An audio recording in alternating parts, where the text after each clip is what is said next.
So ఒక్క క్షణం చూసి భగవంతుడిని ఆకారం చూసి నిజంగా ఇంకా వెతుకుతుంటే అక్కడ నిజంగా భగవంతుడు కనపడ్డా, అక్కడ మూర్తి కనపడుతుంది. అందుకని చూడంగానే భగవంతుని లక్షణాత్మకంగా ఆ మూర్తిని తీసుకొచ్చి తన మనసులో పెట్టుకొని మనసులో నిలబెట్టుకొని వెళ్ళటమే అత్యున్నతమైన భక్తి అని చెబుతాడు తప్ప, అంటే అల్టిమేట్గా నీ మనసులోనే భగవంతుడు ఉండాలి తప్ప నువ్వు ఆకారంగా గుర్తుపెట్టుకుంటావా, నిరాకారమైన ఆనంద స్వరూపంలో గుర్తుపెట్టుకుంటావా, చాయిస్ ఈజ్ యువర్స్. కానీ చేయాల్సింది మాత్రం నీ మనసుని పరిపూర్ణంగా చొప్పించి నా ఎందు పెట్టినప్పుడే అది నిజమైన ఆరాధన అవుతుంది అని. తర్వాత ఏం చేస్తారంటే అసలు భగవంతుడు ఇలాంటి వాడు నాకు ఇష్టం, ఇలాంటి వాడు నాకు ఇష్టం అని చెప్పుకుంటూ భక్తి యోగంలో చెప్పిన కొన్ని మాటలు చెప్తే చాలా విచిత్రంగా ఉంటుంది. ఎందుకంటే ఒక పెద్ద ఆఫీసరు, పెద్ద చీఫ్ మినిస్టర్ మనకి ఇష్టమైతే, ఆయనకి మనం ఇష్టమైతే ఆయన మనకు ఎంతో సహాయం చేయగలడు, కానీ కొన్ని పరిమితులు ఉన్నాయి. అదే భగవంతుడికి మనకి ఇష్టమైతే భగవంతుడికి మనకు చేయలేనిది ఏదంటూ లేదు. అందుకని ఇట్లాంటి వాడు నాకు భక్తుడంటే ఆ మాట విన్న భక్తుడు ఎవరైనా సరే అలా ఉండాలని చూస్తారు. ఎందుకంటే అలా ఉంటే భగవంతుడికి మనం అంటే ఇష్టం, అంటే ఏదైనా మనం పొందొచ్చు. కానీ అక్కడ చెప్పిన భక్తి యోగంలో చెప్పిన మాట సంతుష్ట సతతం యోగి అని ఎన్నో లక్షణాలు చెప్పాడు. ఇలా ఉంటే ఇలా ఉంటే ఇలా ఉంటే ఇష్టమని. అందులో ఒకటి అంటే సంతుష్ట సతతం, ఎవరైతే ఎప్పుడు తృప్తిగా ఉంటారో వాడు నాకు ఇష్టం అన్నాడు. మరి ఎవరైతే ఎప్పుడు తృప్తిగా ఉంటారో వాడు నాకు ఇష్టం అన్నప్పుడు మరి ఎప్పుడు తృప్తిగా ఉన్నవాడికి భగవంతుడు కానీ భగవంతుడు ఇచ్చే వస్తువులు కానీ అవసరమా? అంటే ఎప్పుడు తృప్తిగా ఉన్నాడంటే ఆనందంగా ఉన్నాడు. ఆనందమే మనకు కావాల్సింది. భగవంతుడి స్వరూపమే ఆనందం, ఆనందో బ్రహ్మ. అంటే ఎప్పుడు తృప్తిగా ఉన్నవాడు భగవంతుడితో సమానం అని స్పష్టంగా. అంటే శత్రువుని మిత్రుని సమానం చూడమన్నాడు మళ్ళీ భక్తి యోగంలో కూడా. ఎందుకు? ఇష్టమైనా వాడికి బానిసత్వం, వాడిని మన మనసులో పెట్టుకోవాలి, ద్వేషించినా వాడిని మన మనసులో పెట్టుకోవాలి. ఇష్టము ద్వేషం రెండూ లేనప్పుడు మన మనసులో వాళ్ళు ఉండరు. ఏదో చేయాల్సిన ఉపకారం చేస్తాం, మనసులో మాత్రం ఉండాల్సిన అవసరం లేదు.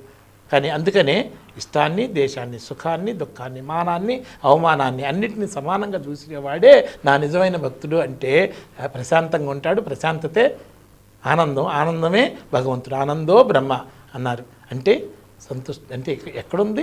నీలోనే భగవంతుడు ఉన్నాడు.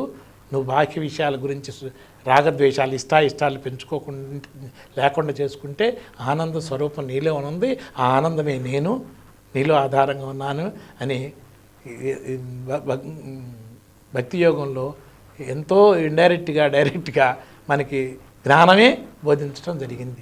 ఇక దీని తర్వాత వచ్చేది 13వ అధ్యాయమైన క్షేత్రజ్ఞ విభాగ యోగము. ఇందులో ఇంకా విశేషం అసలు. అక్కడ కూడా ఇక్కడ భగవంతుడు తన గురించి తాను క్షేత్రజ్ఞుణ్ణి అని చెప్పుకుంటాడు. అన్ని క్షేత్రాల్లో ఉన్న క్షేత్రజ్ఞుణ్ణి నేను అని చెప్పుకుంటాడు. పేరు మారిందంతే. అక్కడేమో అక్షర పరం బ్రహ్మ అన్నాడు, ఇక్కడేమో క్షేత్రజ్ఞుని అన్నాడు, అక్కడేమో అహమాత్మ అన్నాడు 10వ అధ్యాయంలో. ఇన్ని రకాల పేర్లు.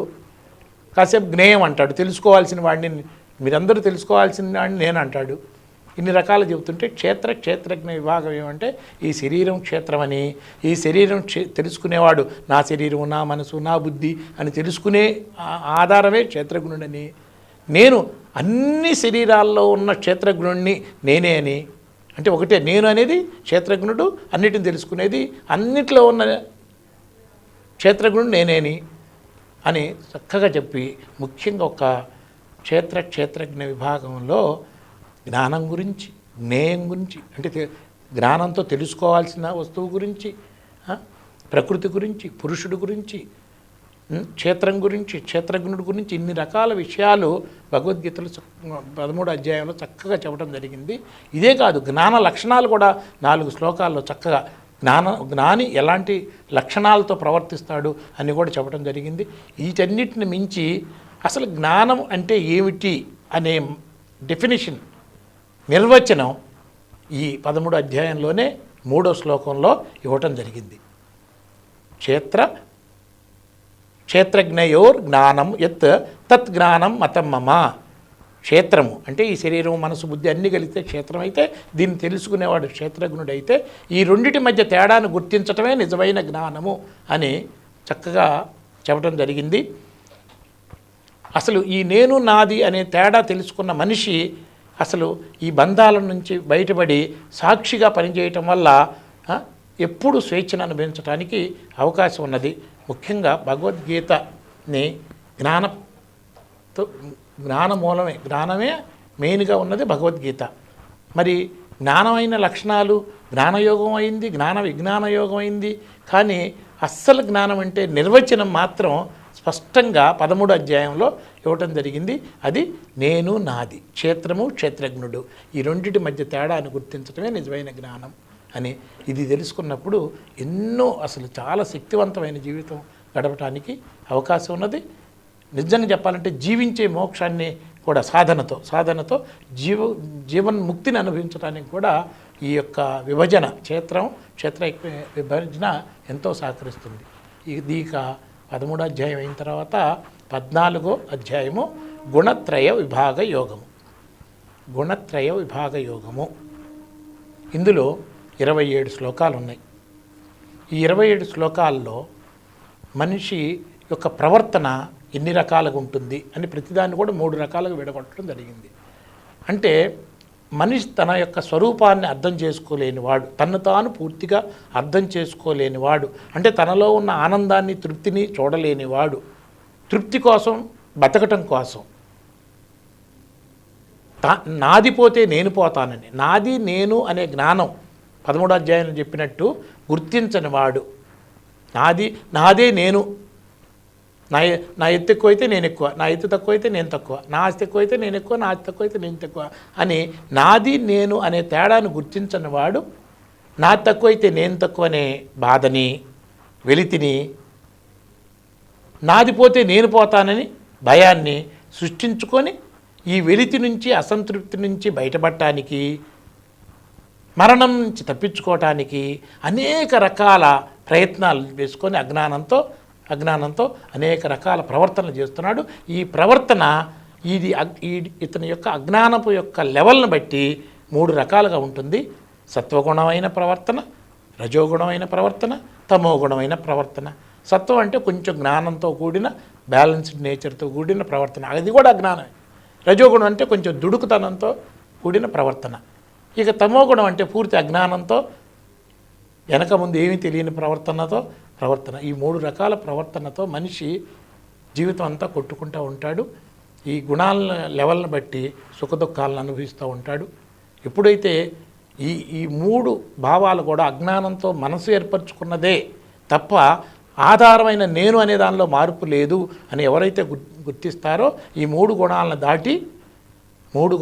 దాటి నిజమైన మోక్షాన్ని అనుభవిస్తూ ఉంటాడు. అప్పుడు అసలు ఆధారమైన భగవంతుడిని, అంటే తనలో ఉన్న భగవంతుని అంటే ఆనందాన్ని అనుభవిస్తూ ఉంటాడు అని గుణత్రయ విభాగ యోగంలో స్పష్టంగా చెప్పడం జరిగింది. అదిగాక గుణాతీతుడు కూడా జీవించి ఉన్నప్పుడు కూడా గుణాలకు అతీతంగా ఎలా జీవిస్తాడు, గుణాతీతుడు ఎలా ఉంటాడు అనే దాన్ని కూడా ఇదే ఏ లక్షణాలు అయితే ధ్యానయోగంలో చెప్పారు, సన్యాస యోగంలో చెప్పారు, అన్నిటినీ ఇది సాంఖ్యయోగంలో చెప్పారు, భక్తి యోగంలో చెప్పారు. మానవమానయో తుల్యో మిత్రాదిపక్షయో సమదుఃఖ సుఖ స్వస్థ సమలోష్టాస్మకాంచన, అన్నిటినీ సమానంగా చూడటం అనే భావాలు అక్కడ చెప్పినయే. ఆ భావాలు కలిగినాడే గుణాతీతుడే సాక్షి స్థితే భగవంతుని స్థితి. సో ఇన్ని రకాలుగా చెప్పడం జరిగింది. ఈ రకంగా గుణత్రయ భాగంలో కూడా గుణాలని ఎలా మార్చుకోవాలి, దాన్ని జ్ఞానాన్ని ఆధారం చేసుకొని అని ఈ అధ్యాయం పూర్తి చేస్తూ ఈ గుణాలకన్నిటికీ అతీతమైన నేను అసలు బ్రహ్మని, ఆత్మని, నాలోనే ఇవన్నీ ఉన్నాయి, అసలు నేను శాశ్వతమైన వాడిని, అసలు నన్నే ఈ మనసు బుద్ధి ధరించగలదు అని. సో ఇది గుర్తించిన వాడు అన్నిటిని దాటిపోతాడు అని చెబుతూ భక్తి యోగంలో చెప్పిన లక్షణాలన్నీ కూడా నువ్వు ఏదైనా ఆచరణలో పెట్టావంటే నీలోనే ఉన్న భగవంతుడిని నువ్వు పొందగలుగుతావు అని ఈ గుణత్రయ విభాగ యోగంలో అట్లా ముగిస్తాడన్నమాట.